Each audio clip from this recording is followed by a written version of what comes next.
Dapat lang kasuhan si dating Presidente Duterte at long overdue na ito. Pati yung mga kasapakat niya at nag-utos sa pagpatay sa war on drugs.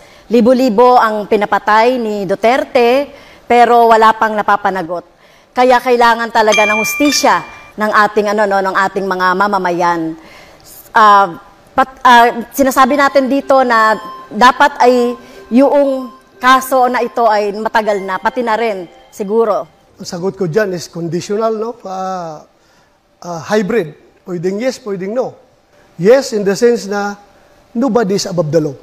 Kapag mayroon siyang nagawang kasalanan, kasuhan natin. Pero kung wala naman siyang nagawang kasalanan, huwag mo siyang kasuhan base doon sa kaso ng ibang tao. Because guilt is personal.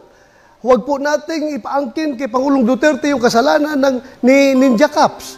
Kaya po, after 3 years na tapusan sa pag-ulo, walang kaso. So, mismong siya, si President Duterte, ay umamin na pumatay siya ng tao. Kaya kailangan siyang kasuhan.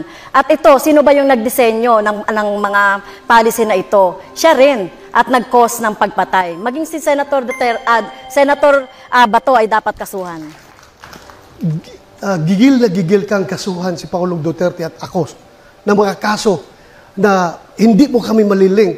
Kumusta na po yung conviction mo sa kasong child trafficking? Ano na po nangyari? Bakit andyan ka pa? Hindi ka pa nakulong?